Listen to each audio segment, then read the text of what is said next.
This is the Big Fish Cares Podcast. Big Fish Cares Podcast. And here's your host, Benny Fisher. Our guest today is a speaker. He is an author. He's a podcaster. And he also works at BMW. That, to me, is the coolest part. Like, I don't know anybody that works at BMW corporate. So my guest today, Philip Sessions, met him on Facebook. We got some mutual friends. Thought he'd be a great guest on the show because he's doing a bunch of different things that I'd love to be doing. So, or maybe I am doing some of them. But I wanted to pick his brain a little bit today to find out how he does it all. So welcome to the show, Philip. Hey, Benny. Thanks for having me. I'm excited to be here. Yeah, this is cool, man. So tell me a little bit right off the bat of what do you do at BMW? So I'll try and put it simply. My wife always tells me it goes over my head, and I feel like I say it as simple as possible. But I do logistics automation. So essentially, I program robots to deliver parts manually, or not manually. I program the robot to deliver parts to the line rather than a person delivering the parts to the line for production purposes. Prior to that, I actually programmed the control systems that built the cars automatically. So more robots that I programmed to tell them when they could and couldn't pick up stuff and weld metal together to all of a sudden make this car body, which is the BMW. And at our plant, we make the X3, 4, 5, 6, and 7. And now the XM as well. There you go. So I have a friend that has an X5M that thinks pretty fast. I mean, I know you have an electrical engineering degree, so that's probably what you're using it for, right? Yes, exactly. So that's pretty cool. And you are you from Texas? I'm from Texas originally, moved out here to Greenville, South Carolina area about 7 years ago. All right. The Houston area to be a little bit more specific. Say that again? The Houston area to be more specific of Texas. I know it's a big state, and even the Houston area is huge as well. I lived about an hour and a half outside of there in a little town called Hockley, Texas. Hockley? Yeah. Comment below if you've heard of Hockley, Texas, because there's always a city in Texas that I haven't heard of, and there's another one. So, Hockey with an L, and it's just outside of Cypress. That's a little bit closer to it. There we go. That's cool. So, how do you get it? How do you go from being in the background of working at BMW, programming stuff, for lack of a better word, nerding out on all the robot stuff, and how do you become a speaker and a book writer? Like, where did that all come from? From books that I read. I mean, I wanted to be more than just an engineer. I wanted to be successful in life. And while engineering has a decent pay, probably one of the higher pays when it comes to, I guess, a labor workforce, if you will, in the 9-to-5 that's not sales or not a doctor or anything like that, of that nature. It's probably one of the higher paid jobs. I wanted to be able to do more. I knew that salary alone wouldn't do that for me. And as I always joke with people, or I always say, I enjoy talking with robots and making robots do things, but I like talking and working with people a whole lot more.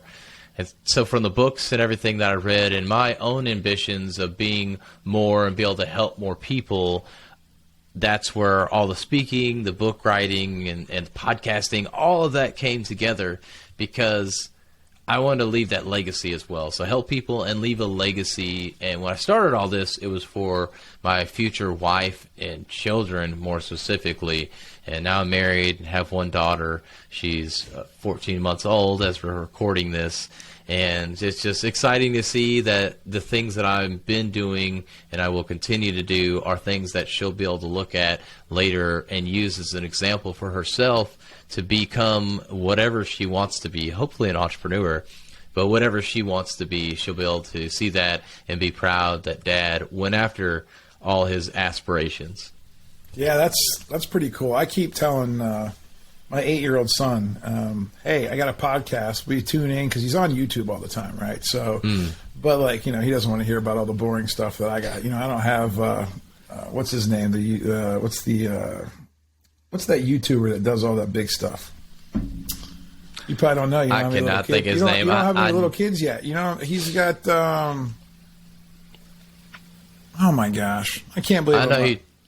I know who you're talking about. He does all the crazy stuff, spends millions of dollars. Yeah. Like he did the burger thing, the Beast Burger, Mr. Beast. There it is, Mr. Beast. Mr. Beast. Figured it out. Yeah, cool. Well, when my kid said, "Hey, Dad, call Uber and let's get a Beast Burger," and I'm like, "That's no restaurant." He's like, "No, it is. It is." Like he's like, then he told me exactly what it is. He's like, it's like a ghost kitchen, and it's Mr. Beast's brand, and I'm like, wow. The kids are learning about ghost kitchens and branding at 8 years old. That's pretty scary, right? Yeah, it is. It is, man. It's just, and that's the TV now. YouTube is TV for kids. And that's what a lot of parents don't understand. Even our generation, we don't understand that. Like, YouTube, that's what you watch TV? Like, that's how you do TV? Okay, interesting. Yeah, no, for sure. And before we dive into all the business stuff and all the things you got going, you mentioned programming the robots. Well, what do you think about artificial intelligence and all the hype right now around AI? Man, it's bittersweet for me. I mean, it's really cool to see, and I understand a lot of that technology, but it's also very scary, in my opinion, because it's taken the human out of things. I think there's a time and a place for all that. We can definitely utilize AI to help us in certain ways, but if we allow for it to be too much into our lives and too integrated into our lives, it's very detrimental.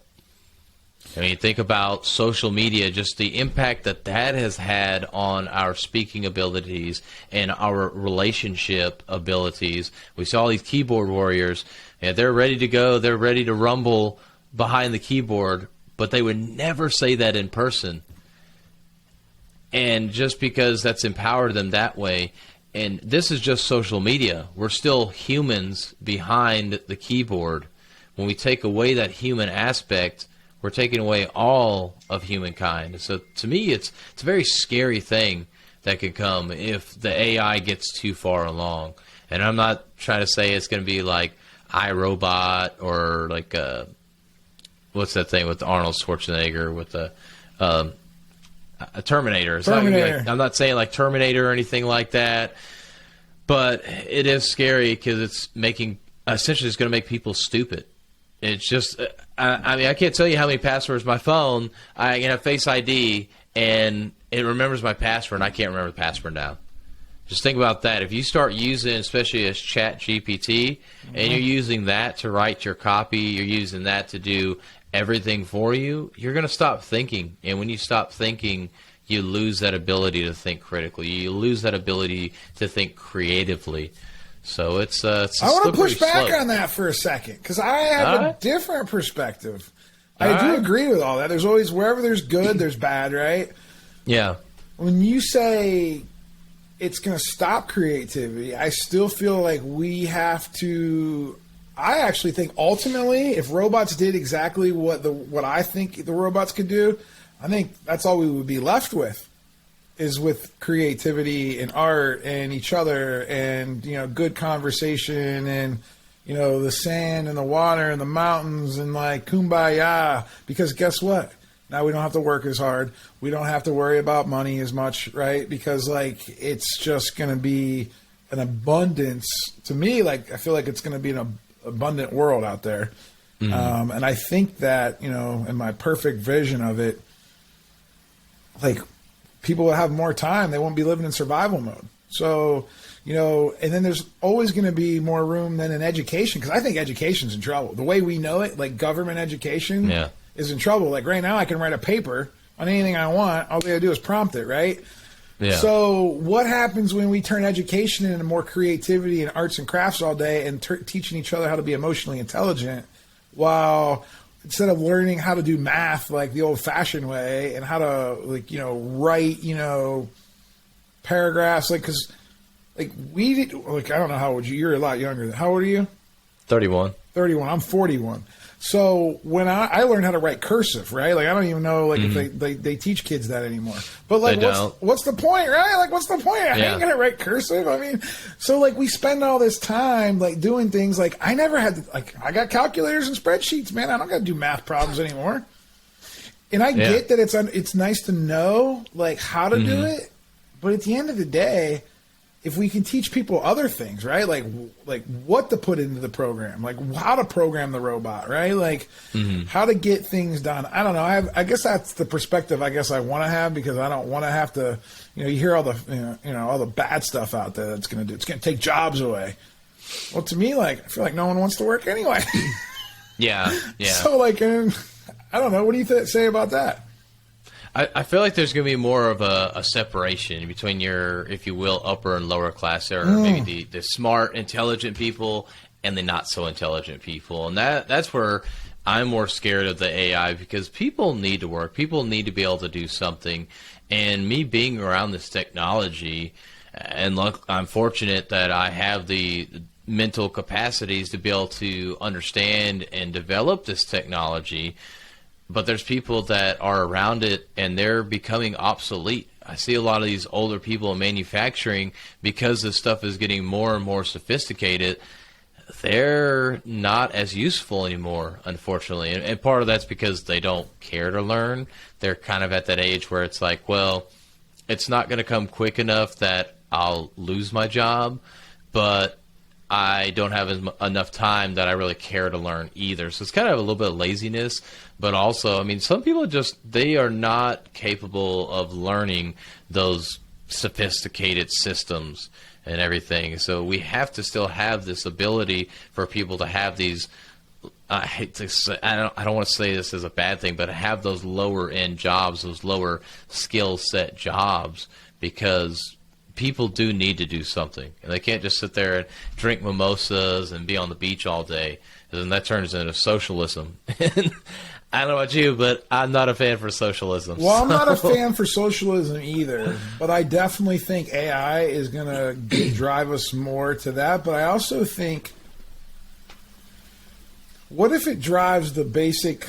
And I do agree with you. I think AI is going to have a gap between the rich and the poor, right? But I don't think the poor is going to be poor like the poor that maybe me and you think about it. I think it's going to be a much more sophisticated poor. Still going to obviously be like we don't know how this robot stuff works, necessarily. But you know what? We're just enjoying life, like on SimCity. I think about like SimCity building like those, towers, and people are just, doing what they want, right? And they're trying to, but because, maybe they'll have universal basic income, right? Because the government's going to have to do something, right? Like they can't keep the people like just without purpose of some type, right? So yes, it's going to be very interesting. I have no idea how it's going to go. I think that guys like me and you, 31, 41, we have to embrace it somehow. Like we can't be like, what our grandparents were like, oh yeah, we're not going to use a credit card, or, at least, my grandpa, he was going to the bank every day, for the longest time, and still going and getting cash. Well, I mean, like, come on, we know that those days they're almost gone now. So I can only imagine what it's going to be like. So I appreciate your take on that, especially if someone that's, working at a company like BMW that's got, bajillion dollars to invest in all that stuff. And I'm sure they're trying to figure out how to make cars more efficient, so that way they can sell more cars, right? Because at the end of the day, like, who's got 140 grand for a BMW right now? Like, not a ton of people. But we are selling them like hotcakes. Well, I know you are. Crazy. But at the end of the day, like, what if BMW can figure out how to get out those cars for 70 grand? And because they're better cars. I mean, like, I got one at home. I mean, I got an X5 at home. It's a nice machine. You've done a good job over there, Philip Sessions. Oh, thanks. How did you get into speaking? And let's just get right into it. Like, how did you? Because you have a website called Speaking Sessions. Yeah. A little pun on your last name, like, how did you get into speaking?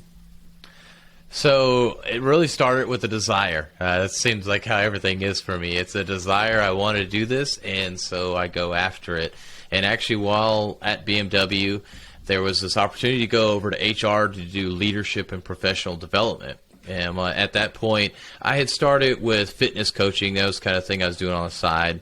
And I was starting to I was falling out of love with that. I still love fitness for myself, but I wasn't liking it for other people. I want to be able to impact people more than just maybe themselves or their family by getting them in better shape.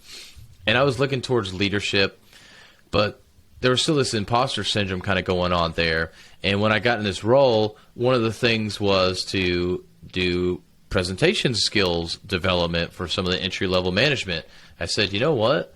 This sounds right up my alley. Like, this is something that I want to do. This is something I feel more comfortable and less imposter syndrome behind. And I'm going to be getting on stages, so why not do this? And really just from that role and having that opportunity to start developing that curriculum is where I shifted into doing public speaking coaching for everybody. And now still doing that, have my group coaching going, do one-on-ones from time to time. I like to stick more with the group coaching. I like more group training aspect. But then also getting on stages, creating my own stages, getting on other people's stages and everything. So that's really where all that came from, that desire, and then just taking action upon that desire. How long ago did you get that idea into your head, or when was the first time you activated that desire? Like, when did you get on your first stage? First stage was probably about 2.5 years ago, and I would say the desire probably started about 5 years ago. So it wasn't quite like I got this desire and I just took off after it. Okay. Yeah, but it took me a while. I finally started doing podcasting about 4 years ago. So I sat on having a mic, having the computer and everything ready, all the software, and sat around and didn't do a podcast for like a year. And then finally went to an event, and basically they were like, just start. I'm like, wow. Okay, that makes sense. Just start. All right, so I finally just started and did that, and then spoke on my first stage about 2.5 years ago, and I've got about 4 lined up that aren't going to be my stage this year, and going to do probably about 10 to 12 of my own this year as well. And so that's really just where all that kind of started going. That's how I got there. And it's just fun. Yeah, I really enjoy it every time I get on stage. It's a little nerve-wracking going up at first, but it is a blast once I get up there and just be able to pour into others. So that first stage, like, what was it? How'd you get invited? How many people were there? Like, did it go well? Were you nervous? Talk about the first time. Yeah, so I was definitely nervous. It was actually more of a virtual event, but it was interesting. Like, the guy that was hosting it, we went to a location, like a professional location for virtual events, and I went there, and only one person turned their camera on. I realized later, somebody told me it was a different software I wasn't used to using. I didn't realize anybody else was there, so I was just talking to my buddy. He was nice enough to come tune in and turn his camera on, so we kind of just started talking.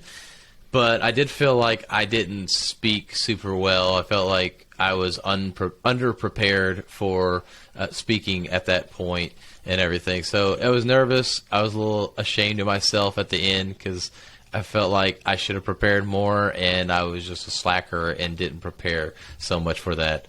But it was really exciting when I got asked to go be on that stage, or even though it was a virtual stage, that first time. How did you get asked? Like, I mean, like how'd they find you? Like, how did you get that opportunity? I was talking to a buddy. He had hosted several events here locally, and I just one day I was like, "Hey, man, if I can ever help you out, please let me know. Would love to be a part of one of your events. If you need somebody." He's like, "Actually, I could use somebody to come in and speak. Would you want to come in and speak?" I'm like, "Oh, all right, sure." So just going for that ask, just putting it out there, because you never know what could come of it. And that's what I found with business, with life, with everything.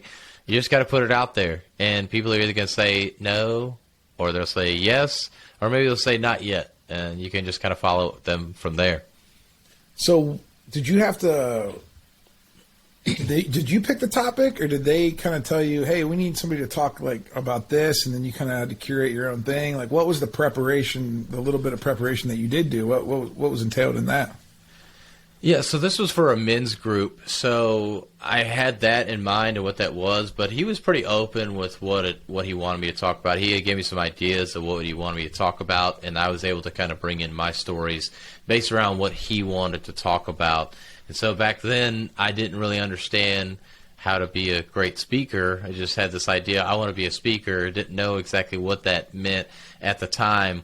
And so I really just kind of took stories and threw them together and said, hey, here's my speech.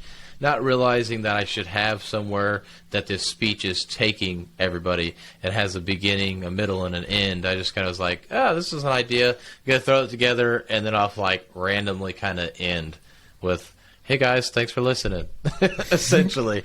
Yeah. And so that's how I prepared that. Was not very good, but hey, I got that first one under the belt, and that's the most important thing, is you're brave enough to go out there and go speak. I got my first opportunity this year to speak on a stage, and then I did that like probably, I don't know, 10 times, I think, this year. There was a conference that we did that we kind of rotated some different cities around. And there was a big conference at the end of the year that I got to be a speaker at. And I'd never done it either. And I've never had a coach, and I've never, did any of that. But I've been to enough conferences. Like this, like I've been, being an entrepreneur and kind of being like in that world, get to go to a ton of conferences. Did you ever get to go to like a ton of conferences and see a bunch of speakers in person working at BMW or doing things that you did in the past? Not with BMW, but I have been to several conferences myself. So some Arate events, Apex events. GrowthCon 2 was probably the first big one that I've been to. Okay. And then GrowthCon 3, and then some other small, I guess if you will, no-name events, things like that, local events and everything. So seeing different speakers speak, obviously those bigger stages, they're really good speakers.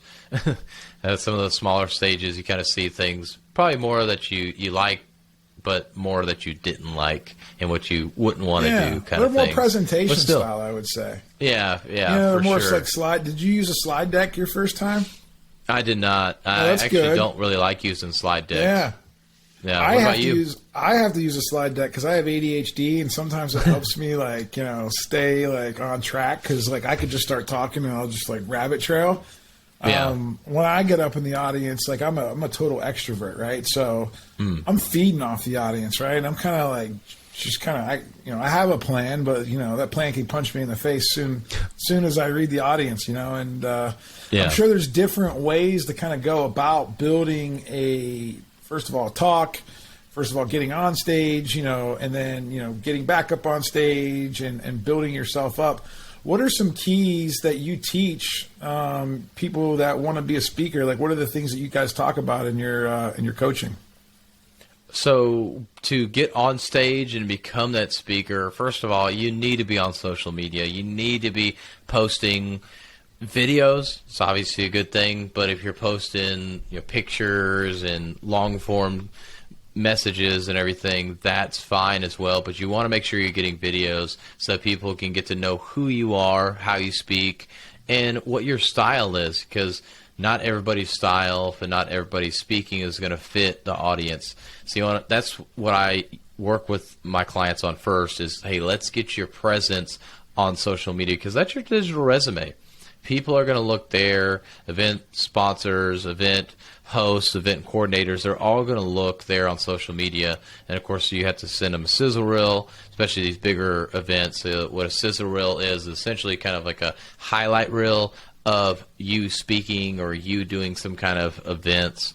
So when you're first getting on some smaller stages, you probably won't be asked for that. But as you get on bigger and bigger stages, they're going to ask for those things, unless if you have millions of followers, then maybe they don't anymore, because they just know. They know that you're going to do your sure thing. But if you're an up and coming speaker, you're definitely going to need that sizzle reel there. So I say that first of all. So you want to start doing that. But then knowing what your message is. You have to be very clear on what your message is for you to get on stage, but then also to know what to speak about. Because and most speakers do this, and I'm included in that when I first started, hey, I can speak on fitness. So, hey, I can speak on business. Hey, I know about relationships. You start saying all these things that you can speak about, but you become nobody. Okay, well, Philip or Penny, they can talk about anything. That's great. Well, I can talk about a lot of things too. Doesn't mean I'm an expert at it. Doesn't mean I know a lot.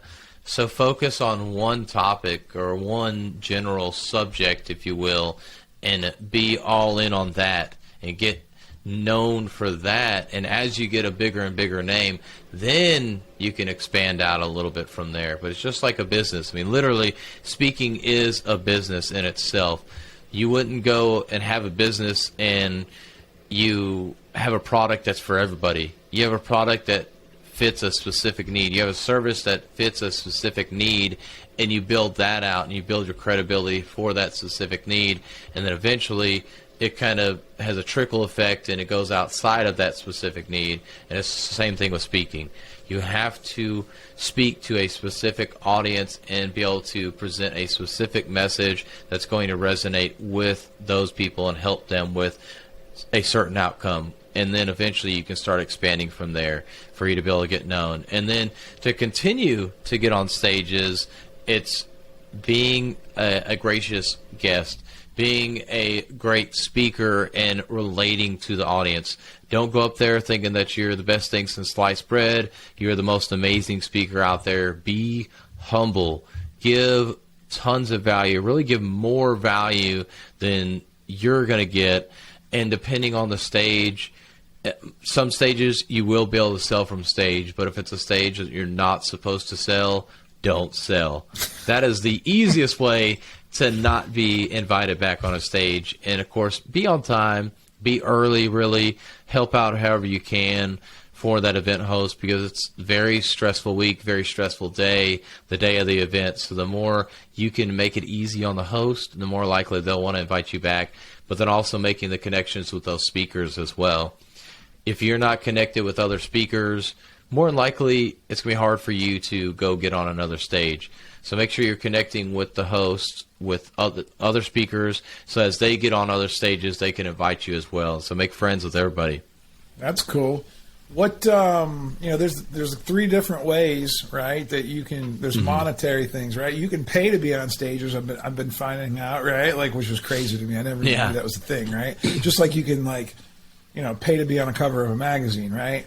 So there's that. There's the ones that you can just do because you're like in your industry and they just want somebody to give value, right? And it's not really like they're paying you. And then there's the ones where you get paid, right? Like the big guys of the world, right? Like Tony Robbins and Ed Milet's and the Ryan Stewmans, right? They get paid to be on stage. Yeah. What's that progression like? How do you if you're just starting out? I'm assuming there's a combination of different ways if you're trying to become a professional speaker. What do you say to all that? So I'll say there's 3 ways really to get paid on stage, first of all. So you mentioned 2. One, you get paid you mentioned 1. You get paid a speaker's fee, which is what everybody wants. They want to get paid literally to go speak on stage. The second one is you sell from stage, so you get paid to sell your product because you sold your product and therefore you get paid. And the third one, which I like getting paid to go speak on stage, but then also I like the fact that after I get off the stage, just because of who I was and the value I provided, people realize that, hey, I'm a speaking coach, or maybe you're a business coach, or whatever you are. They come to you afterwards, and you essentially end up selling them because they want to get in your ecosystem and be a part of your coaching program, or get your product, or get your service, or whatever that looks like. So there's really kind of 3 ways to get paid from the stage. But when it comes to starting out, to build up that speaking fee, you really have to have that credibility. If you don't have the credibility, you're going to start for free. Maybe you get travel paid for, hotel, flight, stuff like that. But more than likely, you're going to have to come out of pocket for that, or find ways to get yourself on your own stages to build up that credibility so people see you as a speaker. And the way you get paid like a Tony Robbins is to be a Tony Robbins. You can get paid pretty good. I mean, you can get paid $10,000, $20,000, $30,000.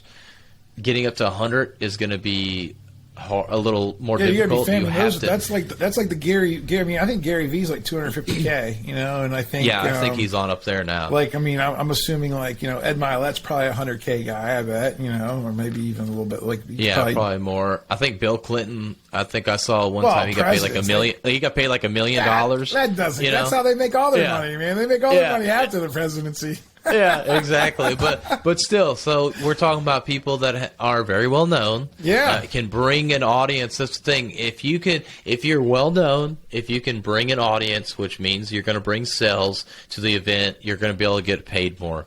So you get paid what you're worth, literally. And of course, you need to be a good speaker, because just because you have a big name and you can bring people doesn't mean that people are going to want to pay you well to speak, because you probably aren't a good speaker. So you want to be a good speaker as well. But I would say starting out anywhere from like $500 to $1,000 is probably a good range, or even maybe all the way up to $2,500 is a pretty good range for a starting speaker's fee if you're finally at that point. But you got to remember, what kind of value are you able to bring the host? That's the big thing. The host, it's already very expensive to host an event, and now I've got to pay for you to come speak. Well, are you going to be able to sell me tickets? Am I going to be able to pay for your speaker's fee through the tickets and other services that I sell, or sponsorship packages, whatever that looks like, from you coming to speak? And not every host, they're not worried about making money on the event, because a lot of times as well, sometimes they'll make money on the events. Depends on their business model. Sometimes they make it after the event, or they make it from people selling on stage, and they get a commission out of that. So they get 10, 20, 50%, whatever that looks like. But once you've kind of, I would almost say the $10,000 mark for a speaker fee is probably kind of when you've like made it. You're starting to do something. Yeah, you can tell your mom. Which is, you can tell your mom, I'm a speaker, Mom. Yeah, exactly. And then really depending on your industry as well. Like nonprofits are typically known for not having a lot of money, so speaker fees are going to be lower there. If you go to a corporate setting, you might be able to get paid more depending on the corporation. Like somebody like BMW that makes billions of dollars a year probably has a little bit more money versus I don't know. I can't even think of a smaller company right now. But if you go to a smaller Big Fish contracting company, yeah, Big Fish contract company, yeah, they're not doling out hundreds of thousands of dollars for speakers to come in. One day they will. I've been putting together little mini conferences, I call them. You know, it's like I go out to these big conferences, right, and then I come home and I love big events. I love all that stuff. I'm like, how do I do this for my employees? How do I get my employees this education, right? Like, all the things, all the benefits from, you know, going to a conference that I got, but how do we do it here at home? And what I did was I just called up all my friends that I thought had some knowledge about different things that my employees would find helpful. And I begged and said, hey, would you mind coming to talk to my team for like a half hour about what you do? You know, like I had one guy, that talks about saving for retirement, and one guy that talks about, how to, respond to customers, right? And like all those little things. And luckily, through my goodwill, they all came, and I didn't have to actually pay them. But yeah, I mean, I paid them in my value and my relationship, time and, referrals, right? When someone asks me like, hey, who do you know? Like I'm always referring my friends and family. So It's definitely good insight, man. What's your goal as a speaker? Like what is your ultimate goal? Like when are we going to know when Philip Sessions has made it? That's a good question. Right now, I'm still just at the phase that I'm just trying to get on more stages, not necessarily worried about getting paid from those stages. So I really don't have an answer for that, to be honest. I'll throw just to have an answer for you. I'll say when I make that $10,000 for a speaking fee. I want you to call or text me when you get it, because I want to be rooting for you, right? Because the guys like us need to stick together. Yeah. I just didn't know if you had big aspirations to be like, like a big celebrity speaker, or you just want to be a speaker while you still do your engineering stuff. I don't, because it's hard to just quit your day job to go be a speaker, right? Because it's like kind of like going to Hollywood to be an actor, right? It's kind of, it's not like it's going to happen overnight, right? Yeah. So speaking is definitely fun for me. For me, it's more of a lead gen kind of thing, because especially with my business, obviously being speaking, if I go up and speak on stage and I'm very good at speaking, then people are like, I need to get with this guy because he's a great speaker. So it's more of a lead gen tactic for me with the speaking on stage. And if people want to pay me to go speak on stage, great. I'm not going to turn down the money, but my coaching and my services are where I really want to make my money from, and that's where I plan to make my money from. And again, not that I'm going to turn down a speaker's fee, but my plan is to make money from coaching services versus from speaking services. I mean, as you build your own career, you'll probably be able to help your students and the people in your program, right, get on other stages, right? Because once you start to know, like, all the people that are putting on events and conferences, and you know the style of your different speakers that you're friends with, and is it kind of like a community like that where you guys all help each other get on stages, or have you thought about that? That's actually the next evolution. Right now, I'm not ready for that. I was thinking about going that route, but I really wanted to take a step back or not go that step and really focus on helping people build that confidence and learn how to speak with influence and be able to change people's lives through the way that they speak and be able to influence and impact the world and the room that they're in.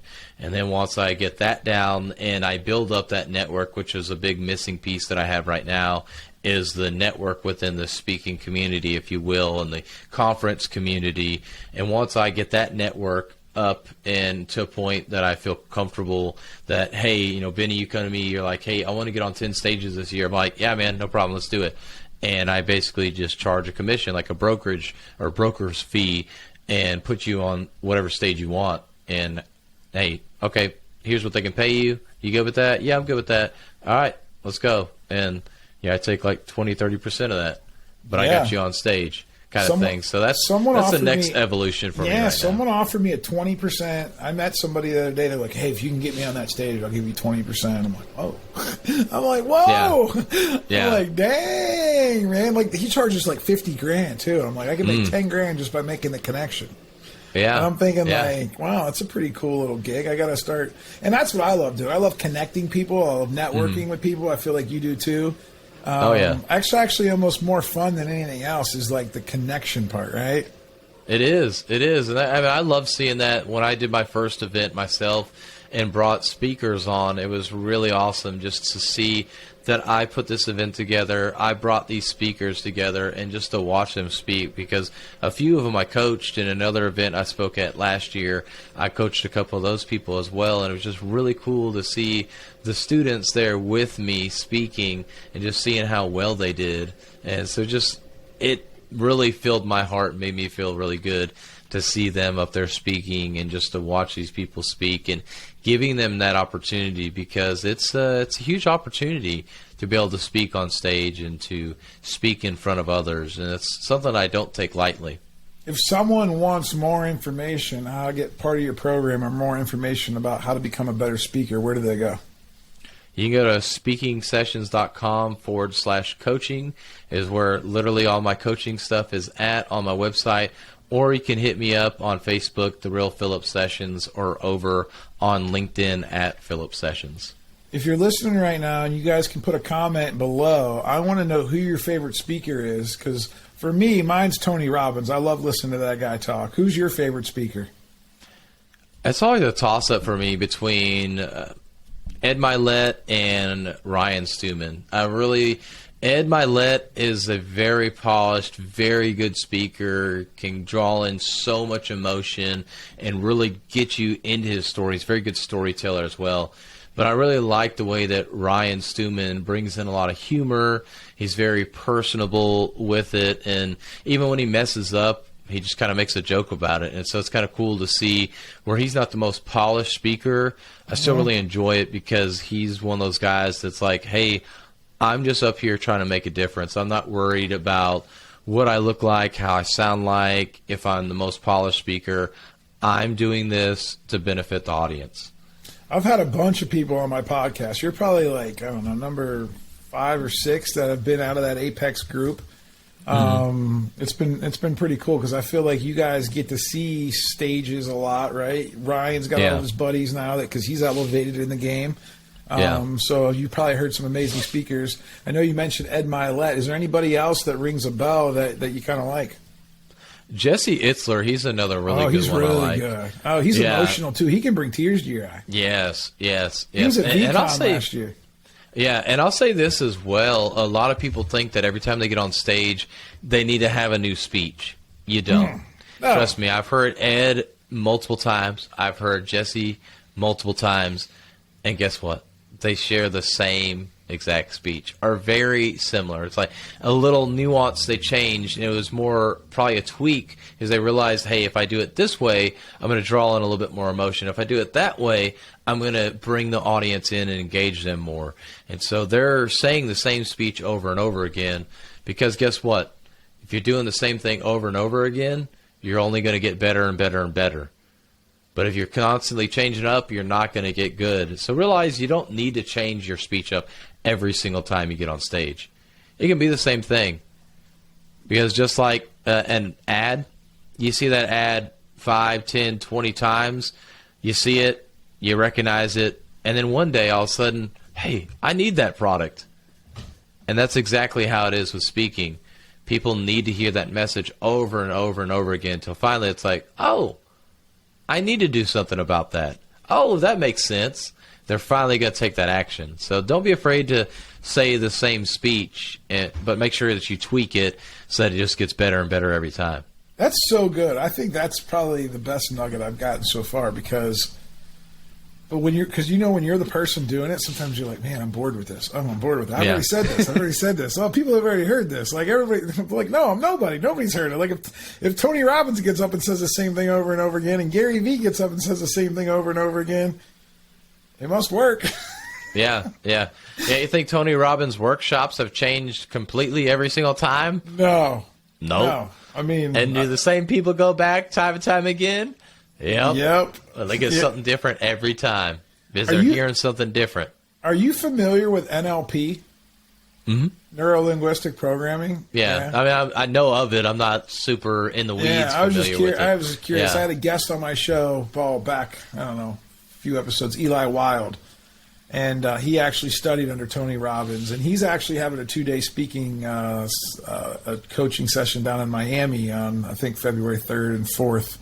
This podcast will probably even be aired after that, but it's interesting, right? Because I would never be able to get Tony Robbins to train you unless you had millions of dollars probably. But like these guys, teachers of the teacher, right? Like you can probably it's more affordable, right? So it's definitely an interesting industry. What kind of industry? Are you industry specific, or like will you like? Do you have a vision of like what industries you'll be speaking on stages at, or is it going to be more general? Mine are more like the entrepreneur stages as well as corporate, just with my background. Corporate's another good fit for me, but I prefer more of that entrepreneur, small business stages instead.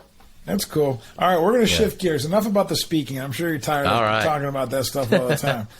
Tell me about the book. Tell me how, because we were talking a little bit before the show. I told you, man, I would love to have a book because I think it'd be cool to like have it even just for my kids to read it one day.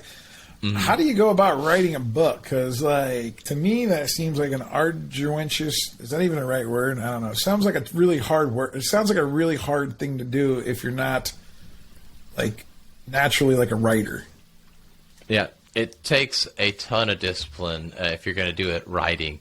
And when I wrote my first book, and I've actually written 2 more that I have yet to publish, I wrote one and realized I need to write something different before this one comes out. So it kind of turned into a series. But when I wrote that first one, I tried to type it all out like most people would. They would just type. And it was probably like 60 pages. I felt like I had a ton, and clearly 60 pages is not a very big book. It might have been even a little bit less than that. And then finally, and I told you this offline, but somebody, a buddy of mine, introduced me to a app called Otter.ai, which goes back to the artificial intelligence, kind of what we were talking about earlier. Full circle, man. Yeah, full circle. So I guess I'm a liar. I'm a hypocrite. But no, what this is a transcription service. So essentially, I speak into it, and it transcribes the words that I say. And then I take this and I put it into a Word doc. I might doctor it up a little bit. And then I send it over to Fiverr. And I let somebody on Fiverr do the editing for me and make it look nice and get it formatted properly. So then I can also get artwork done at the same time for the book. And then I can upload all of that to KDP, which is Kindle Direct Publishing, which is what you use to put it on Amazon. And so that's how I essentially wrote that first book. It probably took me 3 or 4 months because I procrastinated probably the first 2 months. And then finally got on it. Is it only an online book? I mean, I have physical copies of it myself, but I do have Kindle and print.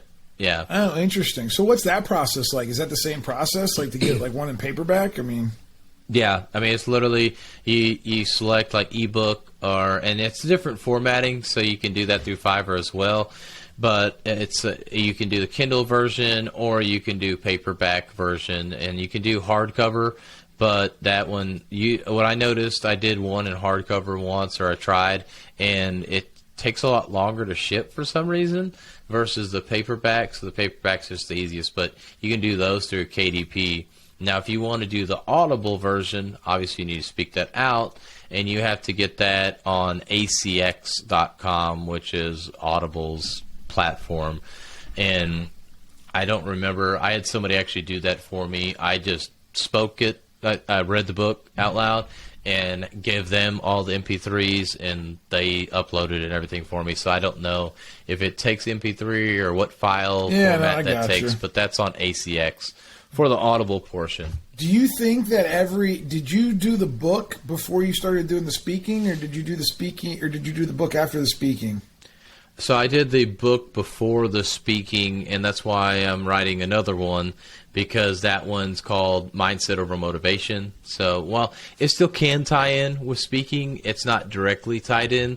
So I wanted to write another book that would be tied into public speaking. So do you think it's necessary? Did you write the book because you think it's good for a speaker to have a book because it gives you like something to gives you a little bit more credibility, gives you a little something that you can have in the back of the room, gives something to when you get introduced, author, right? It feels like that's the ultimate business card is a book, right? Mm-hmm. Is that why you did it? The book was more a legacy piece for me, not necessarily for speaking. It's not necessary to have a book when it comes to speaking, but it's definitely a huge asset to have a book, because anybody that's trying to invite you to speak on their stage, if they're deciding between one person and another, that book is a very distinguishable thing that will put you above the other. And also, it makes it something easier. It's just something cheap. I mean, you're talking about $10, $20 at the most that somebody can go buy. They can get to know you, get to know your style, and learn about you and your product or service through your book. So it's almost kind of a no-brainer. It's that very top-of-funnel kind of approach when it comes to marketing as well. So writing that book is super important for your business model. It's definitely on my wish list, Mr. Sessions. So it's definitely on my wish list. I was on your website earlier, and I saw that you're a Christian. I want to talk about that a little bit. Have you been a Christian your whole life? I have. Yeah, born and raised going to church. That's awesome. Me too. Nice. And I got to see a lot of preachers, on stage, right? I don't know. I'm assuming you did too, right? Mm-hmm. Did you get to see some really awesome, awesome preachers that really, did well on stage from a speaking standpoint? Whenever I was growing up, I never really thought about it from that perspective. Thinking back, I would say one that I had in college was really good. He was very passionate. It's funny when I talk to my mom, because she came and visited a few times when I was off at college, and I liked him, but he was more, I guess, more of a lecturer style, if you will. So very intellectual, go very deep into kind of the science behind the Bible a little bit as well. Obviously Bible based, but then he would try and bring science in to help out and all these other things. And I really liked that a lot, but that may have been also a lot more to do with my studious side. But he was very passionate, very good at engaging the audience, I thought. But my current preacher is very good at that, trying to bring in slide decks that will help engage the audience more, kind of help it relate with what he's speaking about, bring out those scriptures, and using the stage instead of just standing behind the pulpit the whole time. He'll actually use the whole stage and everything. And so he'll walk around, down from the stage, get moving, getting feeling. Yeah, a little bit. I mean, not like crazy moving, but rather than literally standing behind the podium or the pulpit there, he'll actually move over and come talk to one side, and then move over and talk to the other side, and everything like that. So he's very good at utilizing that stage and vocal variation and all that good stuff. So I grew up in a Baptist church, and they'd bring in guest speakers, and the pastor was pretty good, but they would bring in some guest speakers from the South, Man, those Baptist preachers from the South, man, they're real charismatic. You know, they're expository type speech preachers, man. I mean, they're moving and they're shaking and they're saying, "Yeah!" It's just, I don't know.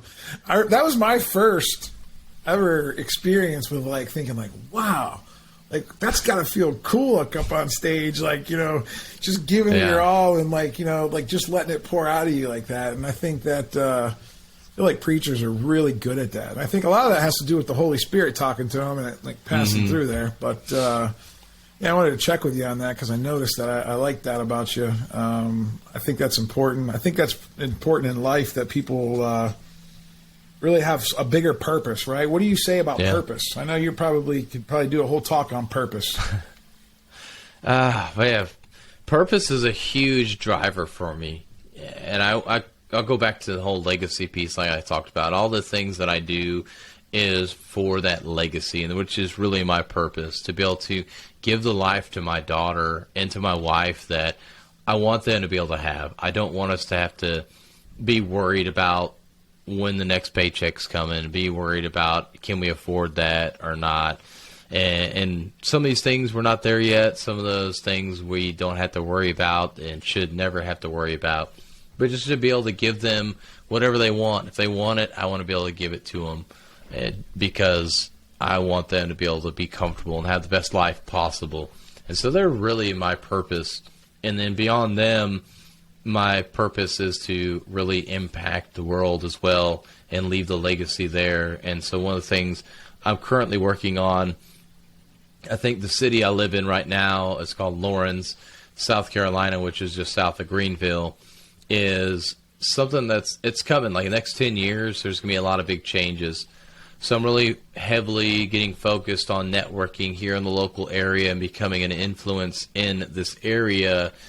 So that way, you know, my business can grow, but I can really impact more people, and then also be able to help my daughter as she goes into school, because if I'm known in the community, if I'm a community figure, I can help her out, and I can make sure that her school and her education are in good hands and good standing.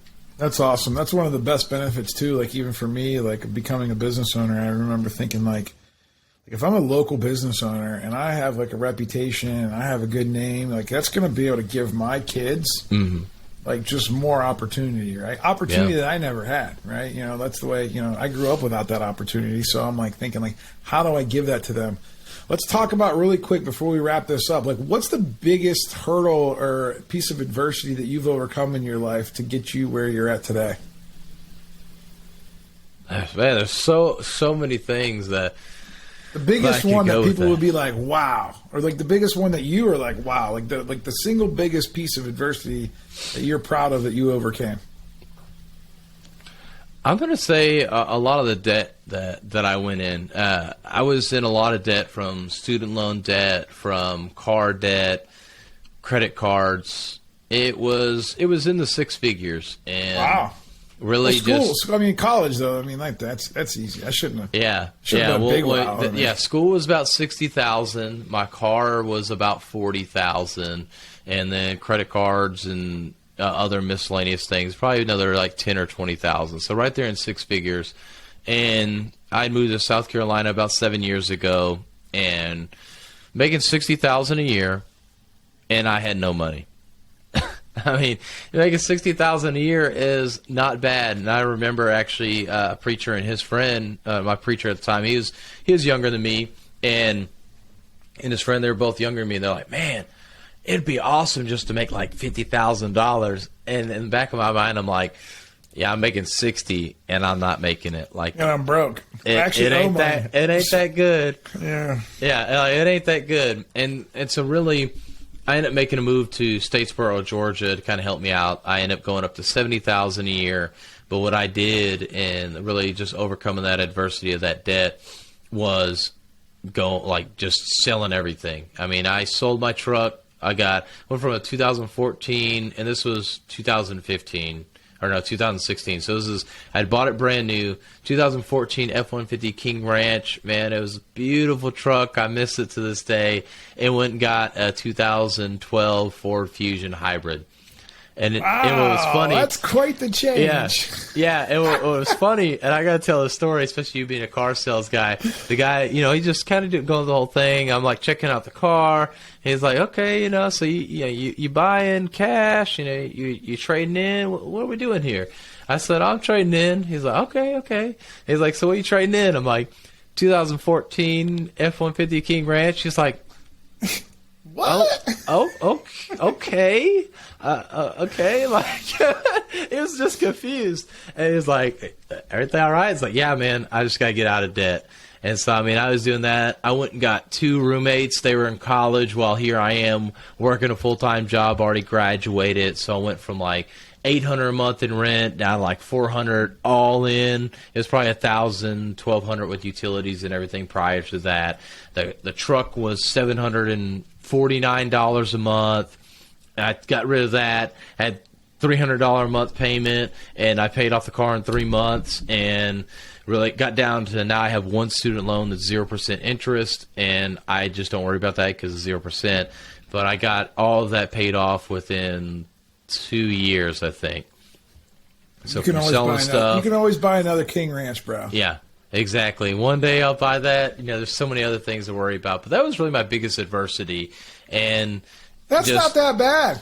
Yeah. That's probably one of the bigger ones. But I had to really go and dig deep, and then just kind of be secluded into myself and not worry about having a dating life. I still went out on some dates here and there, but I just didn't buy anything. All my money went directly to paying off debt, which it sucks because I'm like, here I've got probably an extra $2 or $3 grand a month, and paying off debt. I feel like that's all you young kids now with these big college bills, and then and then there's that whole I want to buy something nice for myself because I feel like I gotta reward myself. And then we all did. Listen, I bought a brand new truck when I was 18 years old after first month in the car dealership. Like, I started selling cars when I was 18.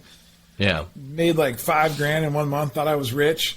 That's $60 grand a year, right? And went out and bought a new truck, and back then the payments were only like $350 a month for a new truck. Now it's like they're $1,000, for a new truck. For 10 years. But hey, this is the stuff that young boys do, right? Yep. Well, listen, Philip, it's been great talking to you, getting to know you. You have definitely a unique story, a unique set of skills. Like, I don't know too many electrical engineers that are currently employed that are also trying to do speaking and podcasting. So, that's a whole, that's very unique. And I think I love that about you. I do love that about you. Because I didn't know that part about you before today.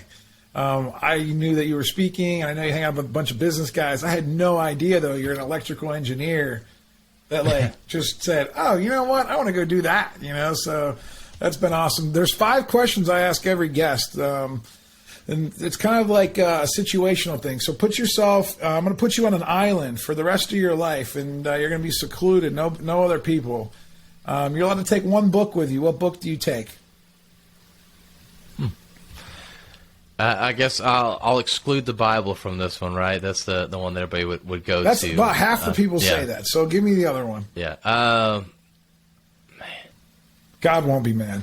One thing I'm thinking of right now, I don't know why, Winning by Tim Grover. I don't know. That's just going to mind, so I'm just going to go with that. I've never read that one. I've read his book, Relentless. Yeah. What's Winning's winning pretty about? good. What's the difference between winning and relentless? It's pretty much the next evolution of that. Okay. Yeah, It's like almost like a continuation. Like of the that. sequel. All right, cool. Mm-hmm. All right, you're allowed to take a movie with you. Any movie you want. What movie are you going to take with you? I would go with the Mighty Ducks. There you go. I can bring the series. Yeah, love Mighty Ducks. And then you can put a restaurant on this island. So any restaurant, it could be famous, it could be one right down the street from you. What restaurant are you putting on your island? I'm going to go with our local chain, Tropical Grill. They make a lot of Cuban food, mainly chicken and rice and stuff. So it's always good and healthy. There you go. Philip's going to be famous, and then Tropical Grill is going to even be more famous, right? Yeah. And then we got, you can go on vacation. You can take a week and go anywhere in the world you want to go to. Where are you going to go? Turks and Caicos. That's where my wife and I want to go back. We got a little taste of it with the cruise for our honeymoon. We want to go back, so I'll go there. That's awesome. And then the last question is, you can spend 24 hours with any single person, past, present, famous, not famous. Who do you want to spend 24 hours with and pick their brain? I'm going to go with my dad. He passed away about 5 years ago, and it'd be nice to go back and just be able to show him all the stuff I've done so far. And, I'm sure he'd be really proud of you. So yeah. Definitely. Definitely. For 31 years old, man, I wasn't even getting my life started until like 34. I feel like you are way ahead. He's obviously raised a good boy. That's a great answer too, man. And yeah, that's good. What's the best way for someone to get a hold of you? I know you gave us your website, speakingsessions.com, but if somebody wants to reach out to you, how do they get a hold of you? Yeah, you can find me on Facebook, The Real Philip Sessions, or LinkedIn. Those are the best places to reach me. And it's Philip with one L, right? Correct. I noticed that when I was typing stuff out today. I was like, you know what? I think I put one too many L's in. So if you guys got value out of this podcast, go ahead and like, subscribe, comment below. Love to see that you're listening, and look forward to seeing you next Friday on another edition of the Big Fish Cares podcast. Thank you for listening to the Big Fish Cares podcast.